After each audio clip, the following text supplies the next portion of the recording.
Vira para a pessoa do teu lado e diz assim: o tema da mensagem é: vou deixar na cruz.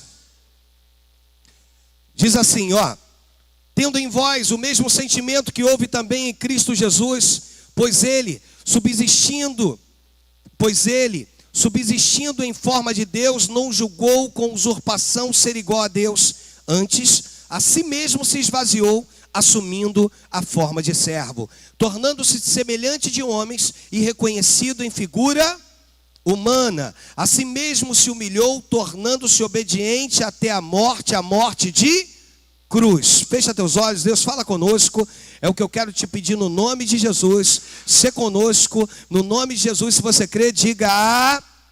Levanta uma das mãozinhas e diz: Deus, o que vier de ti, eu recebo. Vou deixar na cruz. Querido, eu preciso hoje falar sobre 3 palavras. Palavras essas que precisam abençoar a tua vida, precisa abençoar você.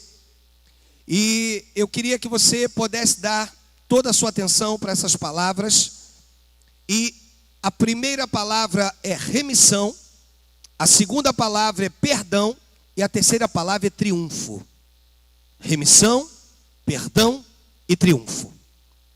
Eu quero dizer para você que em determinado momento da história de Cristo, ele veio para remissão. Que é isso, pastor? Vou te falar daqui a pouquinho o que é isso. Mas também veio para perdão. E também veio para triunfo. Essa série de mensagens, vou deixar na cruz, ela me faz entender que existem coisas que ainda, para mim como pastor, eu preciso deixar na cruz. No nosso ministério, na nossa reunião de presbitério, nossos pastores, e começou por mim, eu disse que existem coisas que nós precisamos, você me ajuda, nós precisamos deixar na cruz. E que tem nos feito sofrer, tem doído, tem sido difícil. Mas Deus ao mesmo tempo tem contado que há de chegar um momento em que eu vou confiar, eu vou acreditar de fato e verdade no sacrifício que Ele fez e vou então deixar na cruz. Mas eu digo para você que, quero pedir ao nosso presbítero, já fica por aqui, presbítero, por favor, Gilberto, já fica aqui para mim. Eu quero falar a respeito da primeira palavra chamada remissão. Remissão. Repita comigo: remissão. Eu quero dizer para você que na antiguidade, o perdão só era obtido através do sacrifício. Na lei, o perdão somente era obtido através do sacrifício. Era necessário um sacrifício para que pudesse então obter o perdão. E aí vem Cristo, o Cordeiro que veio com o objetivo de tirar o pecado do mundo. E Cristo deixa de lado a palavra perdão e entra numa outra chamada remissão. Que isso, pastor? Remissão é muito mais que perdão. Toca na pessoa do teu lado e diz assim: remissão é muito mais que perdão. O perdão, querido, querida, ele era obtido anualmente. Você acabou de receber o perdão, no ano seguinte, tu tinha que fazer um novo sacrifício para obter novamente o perdão. E aí Cristo vem e muda essa história. Ele vem para uma palavra chamada remissão. Que é isso, pastor? Essa palavra, querido, chamada remissão, ela é tão forte no mundo espiritual, que a gente começa a entender que o sacrifício de Cristo na cruz do Calvário, por mim e por ti, foi muito maior e muito melhor, inexplicável, inatingível aos olhos humanos. Eu amo naquele período, naquele momento em que no Evangelho de João, a Bíblia diz que olhando Jesus para o lado, para ver se estava tudo consumado, Jesus na cruz do Calvário, ele olha para um lado, olha para o outro, e ele vê se está tudo consumado. Pastor, o que é isso? Ele está olhando se essa palavra remissão estava sendo efetuada, se concretizada. Remissão de quê, pastor? Remissão de pecados. Jesus veio para a remissão de pecados, mas pastor, eu ainda não entendi o significado da palavra remissão. Extinguir o pecado, anular o pecado, acabar com o pecado. Mas pastor, significa que eu estou no crédito então com o Senhor de uma maneira assim. Pastor, significa então que eu posso pecar, eu posso sair por aí fazendo o que eu quero? Não, porque você entende que o amor de Deus te constrange a andar para frente. Acaso pode o porco voltar novamente ao lamaçal? Acaso pode o cão comer do seu próprio vômito? Quando você não entende, quando você não compreende isso, quando você não entende o amor de Cristo, é como se você andasse para trás. Mas Cristo vem para a remissão. A palavra remissão é usada nos tratamentos de câncer, de leucemia. A pessoa, quando ela obtém a cura, o médico vira e diz: o fulano de tal entrou em remissão, está curado. Eu quero falar contigo que Cristo vem não simplesmente se dar na cruz do Calvário para que um pecado qualquer fosse perdoado e daqui a um período tu tivesse que voltar a pedir perdão. Pastor, como é que eu faço para entender a palavra remissão? É fácil. É aquele período em que algo está te condenando, algo me condena. É aquela hora que tu vira e diz assim: Senhor. E aí Deus vira e diz assim: sim, meu filho. E tu do outro lado vira e diz: Senhor, Pai, me perdoa, meu Deus. E o pai do outro lado vira: mas filho, tu está me pedindo perdão, por quê? Para quê? E o filho vira e diz: Pai, aquele pecado que eu já te confessei, aquele pecado, Senhor, que eu já me arrependi. E o pai do outro lado vira: filho, eu não sei que pecado é esse.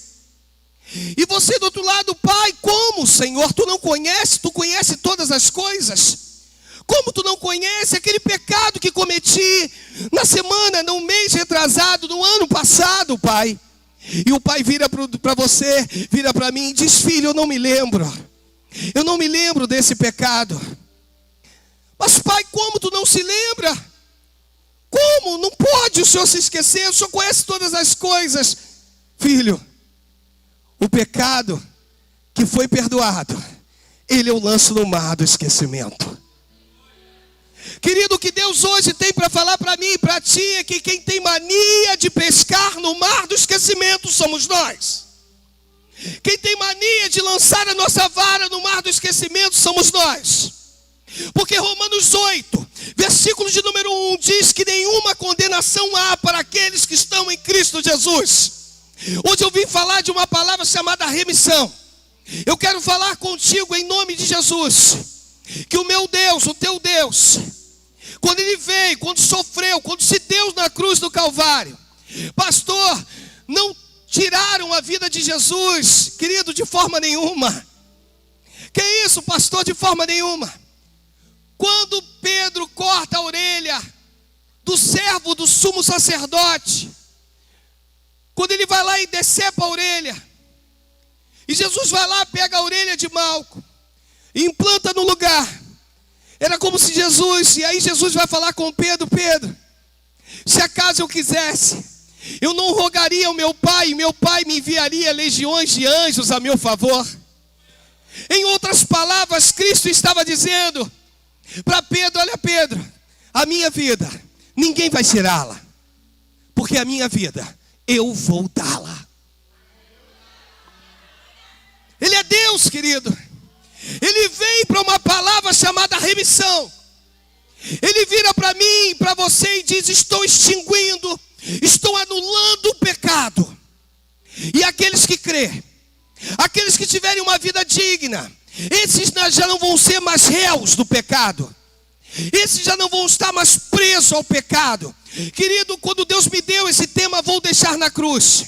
É para que eu entenda o sacrifício de Cristo a meu favor. E dizer para mim e para ti, não me canso de dizer que Deus não ama o pecado, mas ama o pecador. Ou seja, Deus não habita em meio aos pecados, mas o Senhor habita com o contrito de alma, habita com o desfavorecido, habita com aquele que tem o seu coração puro e ainda que errante. Eu quero falar contigo em nome de Jesus. Cristo se deu na cruz do Calvário por mim e por você.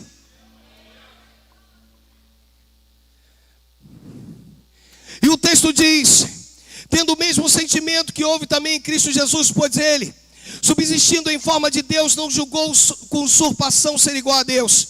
Antes a si mesmo se esvaziou, assumindo a forma de servo, tornando-se semelhante de homens, reconhecido em figura humana. A si mesmo se humilhou, tornando-se obediente até a morte de cruz. Só os malfeitores morriam na cruz. Pergunta, pastor, por que Cristo morreu então na cruz? Porque o malfeitor que era para estar lá era eu. O malfeitor que era para estar lá era você. E ele se deu na cruz do Calvário por amor a mim e a você. Eu quero dizer para você que você possa entender que o amor de Deus por você é muito maior do que você imagina. Eu entro na segunda palavra chamada perdão. Pastor, o senhor acabou de dizer que Jesus não veio para perdão, veio para remissão. Sim, quando se fala de pecado. Perdão. Ele vem para perdão quando se fala de dívida. Fala para o teu irmão assim: você e eu, nós devemos muito mais do que imaginamos. A Bíblia fala em Colossenses, no capítulo 13. A Bíblia diz assim: a vós outros, que estáveis mortos pelas vossas transgressões e pela incircuncisão da vossa carne, vos deu vida juntamente com ele, perdoando todos os nossos delitos. Tendo cancelado. Você pode me ajudar? Tendo cancelado. Tendo cancelado. Vou ler mais uma vez. Tendo cancelado. Conclui. O escrito de dívida. Significa que para mim e para ti existiu uma dívida. Uma dívida que não podia ser paga por qualquer pessoa. Uma dívida que só podia ser paga por Jesus. Ele vem para perdão. Olha nos olhos do teu irmão, da tua irmã, e diz assim: a sua dívida foi perdoada.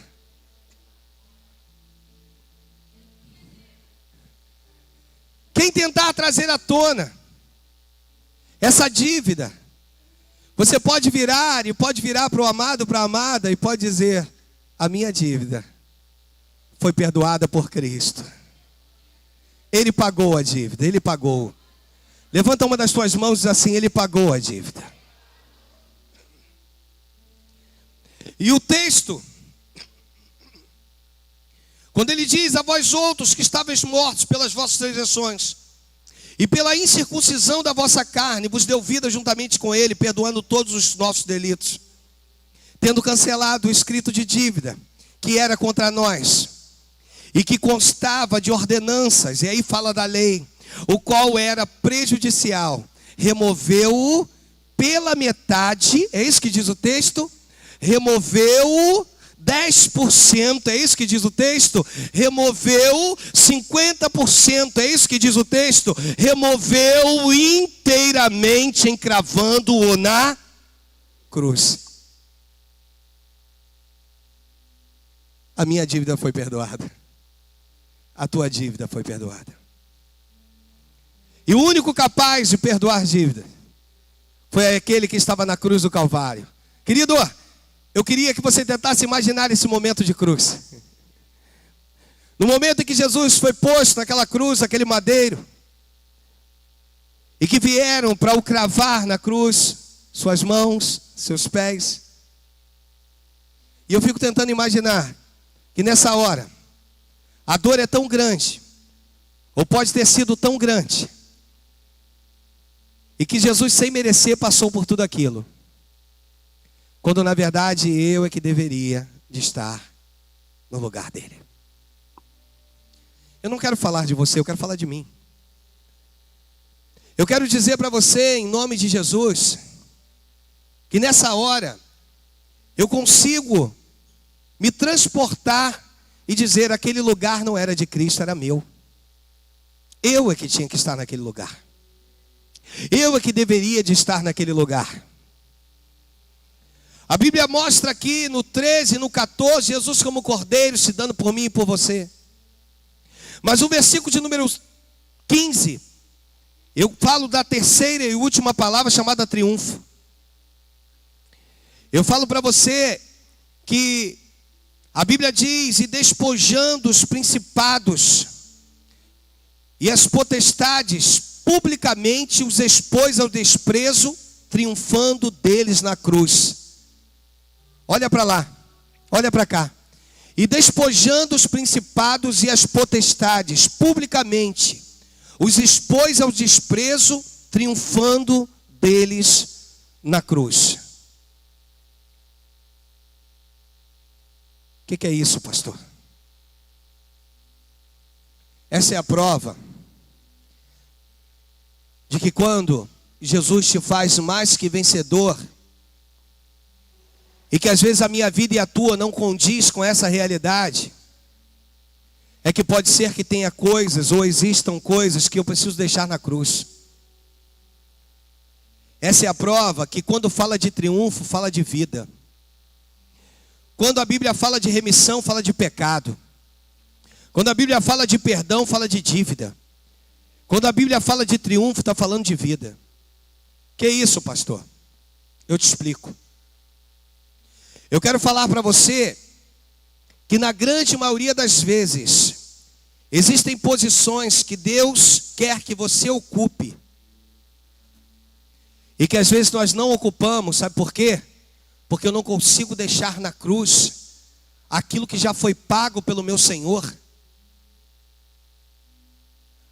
Eu não consigo deixar na cruz as minhas dores. Eu não consigo deixar na cruz a minha frustração. Querido, se as coisas não aconteceram da maneira que você esperava, lá no seu trabalho, entenda, Deus é sabedor de todas as coisas.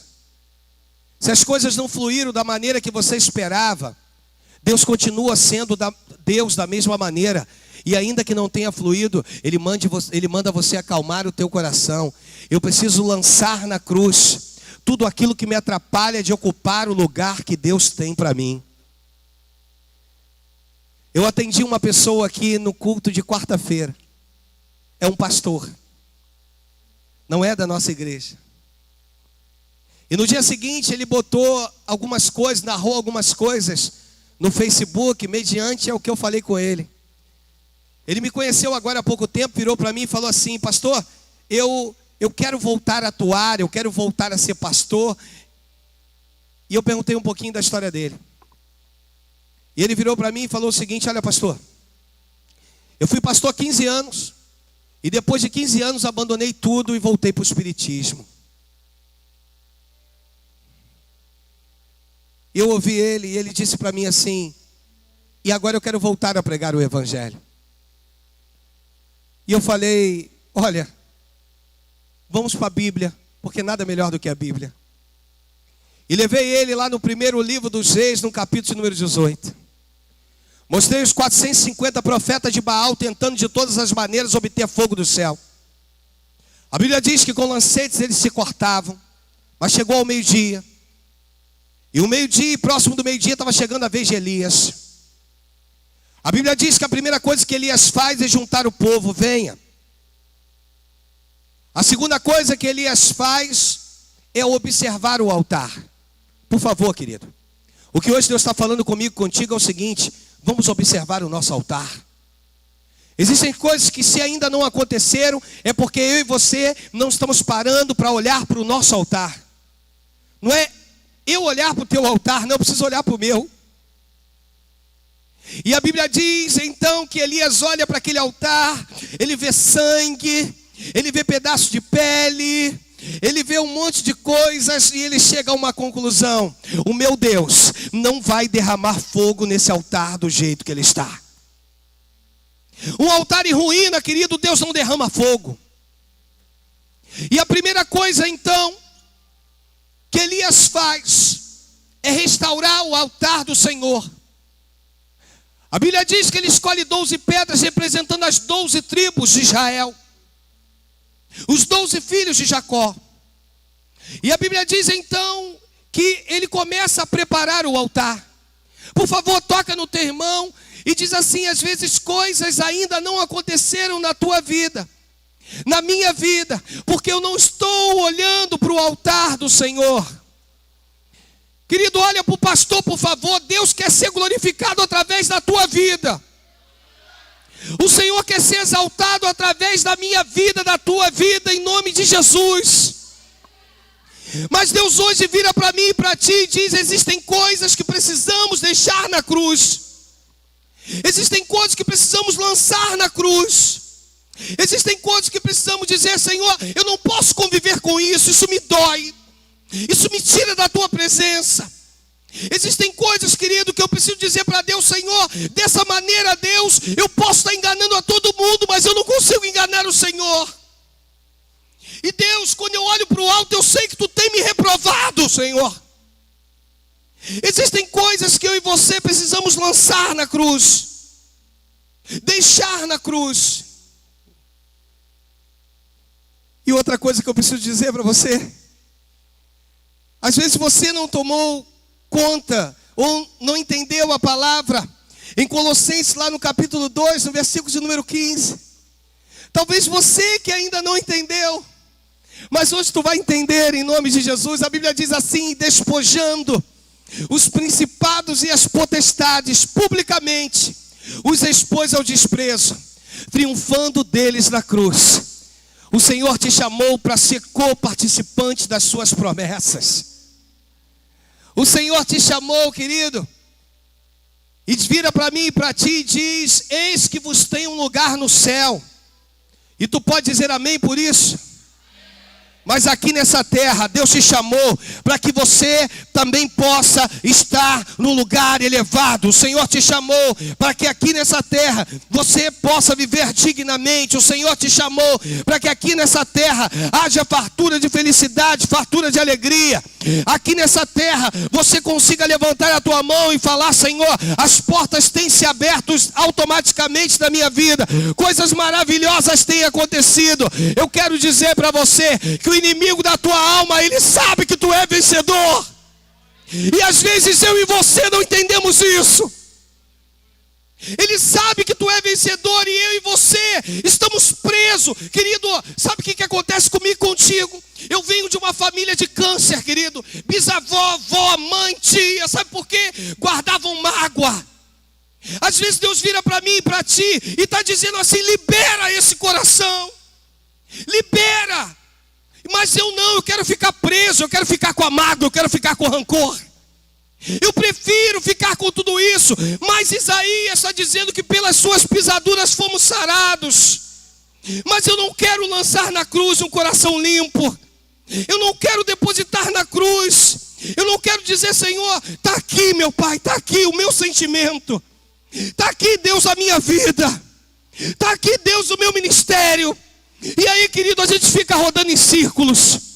A gente fica rodando em círculos. E existem coisas que Deus quer fazer para ontem na vida de pessoas aqui nesse lugar. E às vezes eu e você estamos presos com coisas pequenas e mínimas.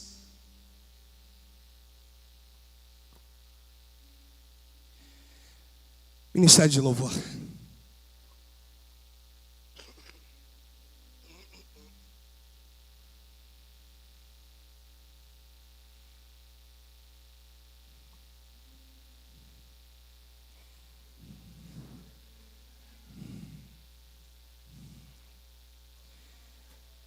Eu cheguei a uma conclusão, irmãos.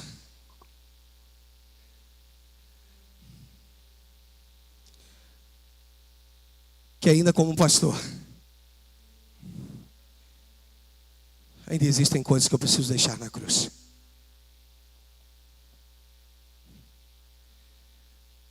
Às vezes não falamos como convém. Às vezes temos condições de ser melhores e não somos.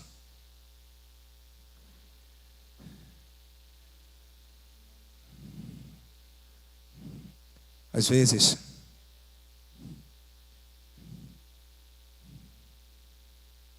não conseguimos amar uns aos outros. Eu amo a uns, mas não consigo amar a outros. Isso não é evangelho, querido. Desculpa o que eu vou te dizer, isso é um evangelho mentiroso. Eu preciso aprender a amar incondicionalmente. Existem coisas que às vezes falamos com o Senhor e pedimos justiça. E aí Deus vira e diz assim: a minha justiça não é conforme a tua ótica de visão. Senhor, se levantaram contra mim, a minha vizinha se levantou, o meu vizinho se levantou. Senhor, faz justiça. É como se você estivesse dizendo: Deus leva. E Deus hoje pode virar para mim e para ti: não posso eu convertê-lo? Não posso eu convertê-la? Será que ela não pode adorar o mesmo Deus que você adora? Será que ela não pode entender também que ela também precisa deixar na cruz aquilo que está atrapalhando ela? Aquilo que está incomodando ela? Será que você não consegue entender isso? Que tanto eu quanto você, nós precisamos compreender isso, precisamos deixar na cruz. Querido, Deus está preparando essa igreja, esse ministério, para que através da minha vida e da tua, nós possamos chegar a lugares que você nunca pensou em chegar na tua vida. Nós possamos chegar a lugares que você nunca se imaginou chegar na tua vida. Então, em nome de Jesus, que você possa aí se colocar de pé no teu lugar, porque eu já estou de pé no meu. Que você possa dizer: Senhor, eu tenho coisas sim para deixar na cruz. No término dessa campanha você vai trazer o seu pedido aqui. Você vai vir com o seu pedido aqui na frente. Ninguém vai ler o seu pedido, porque eu também vou trazer o meu e não quero que ninguém leia. Mas uma coisa eu sei: eu preciso deixar na cruz. Eu vou deixar na cruz tudo que me atrapalha, tudo que me impede.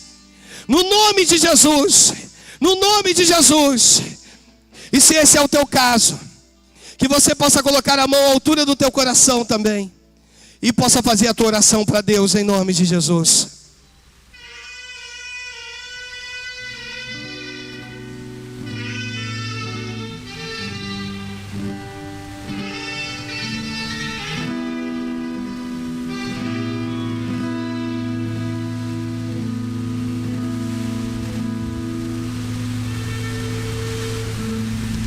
Sua morte ali na cruz, carregando minha dor, você se expôs por mim.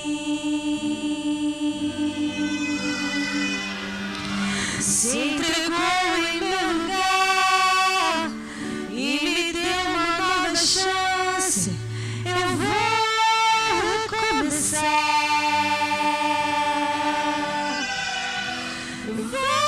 Deixar na cruz tudo que passou, tudo que ficou para trás.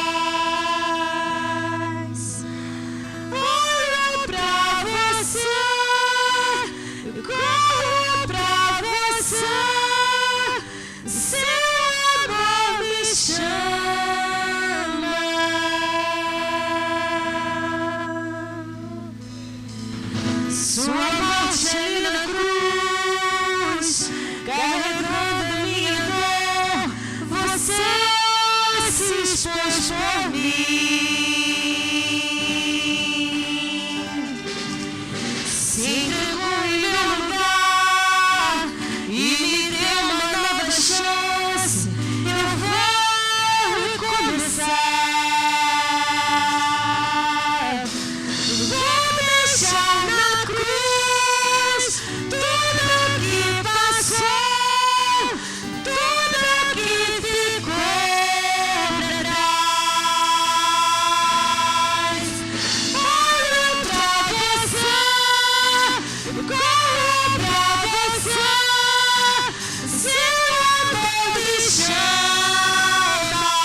Senhor.